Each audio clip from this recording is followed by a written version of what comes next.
Era uma vez um senhor chamado Otávio, de 88 anos, que vivia sozinho em um sítio distante, em uma pequena cidade do interior.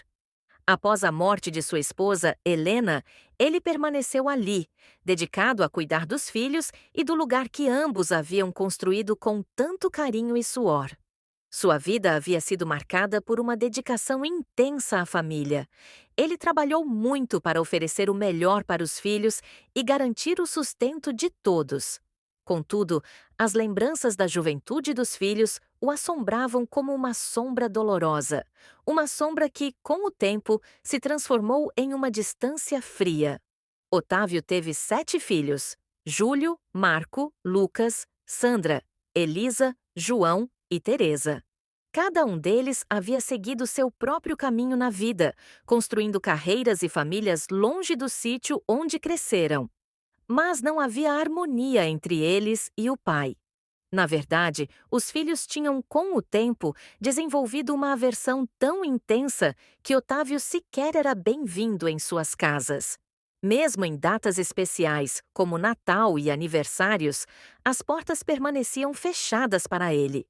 Cada ligação de Otávio era respondida com frieza, e suas tentativas de aproximação eram dispensadas com desculpas e mentiras. Otávio, sozinho no seu sítio, passava os dias em silêncio, apenas com a companhia das plantas, do vento que balançava as árvores e de alguns animais que ainda restavam por ali.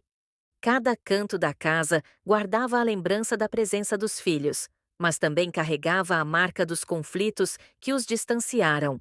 Otávio sabia que havia sido um pai rígido e, embora amasse seus filhos, não era de demonstrar muito afeto. Daria a vida por eles, se preciso fosse. Ele cobrava excelência, esperava obediência e, ao longo dos anos, achou que era assim que deveria ser.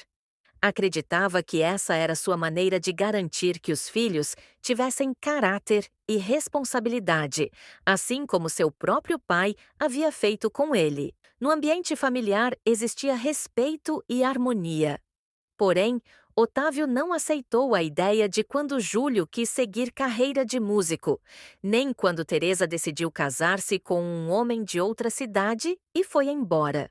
Otávio achava que todos deveriam seguir seu conselho. Para ele, carreira de músico não trazia estabilidade financeira e, mais tarde, a futura família de Júlio poderia sofrer as consequências da escolha errada. Quanto a Teresa, Otávio achava que se ela morasse na mesma cidade em que vivia, isso poderia trazer segurança para ela. Cada vez que um filho saía de casa para construir sua vida, Otávio sentia que estava sendo abandonado, e esses conflitos foram afastando pai e filhos. Com o passar dos anos, Otávio foi vendo seus filhos se espalharem pelo mundo, cada um em busca de seus próprios sonhos e realizações. João, o mais velho, envolveu-se tanto com sua carreira de advogado que praticamente nunca mais visitou o sítio. Elisa e Lucas seguiram rumos parecidos, sempre ocupados, distantes, deixando o pai cada vez mais solitário. Contudo, havia 2 filhos que, apesar da distância, nunca deixaram Otávio completamente só. Marcos, que morava em uma cidade a 300 quilômetros do sítio, fazia questão de cuidar do pai, mesmo que de longe. Ele ligava todas as semanas para saber como Otávio estava, lembrando-o dos remédios, perguntando sobre o clima, as plantações e como estava a saúde. A cada 3 ou 4 meses, Júlio fazia a longa viagem até o sítio, levando mantimentos e as coisas de que o pai precisava. Era sempre uma visita breve, pois a vida também o exigia na cidade, mas Marcos fazia questão de estar presente de alguma forma, preocupado em garantir que o pai tivesse tudo de que necessitava.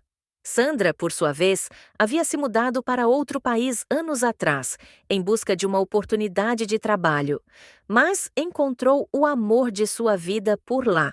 Mesmo assim, nunca deixou de cuidar do pai à sua maneira. Ela enviava dinheiro regularmente para ajudar nas despesas e, sempre que podia, mandava cartas e encomendas com presentes, roupas e até aparelhos eletrônicos para que Otávio pudesse se entreter e não se sentisse tão sozinho. Ela ligava sempre que possível, pois, com o fuso horário, nem sempre conseguia falar na hora certa. Mas Sandra fazia questão de enviar mensagens carinhosas e, nos aniversários e datas especiais, mandava flores, como se assim pudesse estar um pouco mais perto dele. Ela se preocupava se o pai estava bem de saúde e sobre ele viver sozinho em um sítio. Sandra visitava seu pai uma vez por ano, devido à distância que os separava. Otávio sabia que o amor dos filhos tomava formas diferentes, e ele esperava por cada visita de Marco com ansiedade. Quando ouvia o carro do filho chegando, seu coração se aquecia um pouco. Ele guardava com carinho as cartas de Sandra e, vez ou outra, relia suas palavras, sentindo que, apesar da distância, não estava completamente esquecido. Era como se a presença deles, ainda que em momentos espaçados e silenciosos, o mantivesse em pé.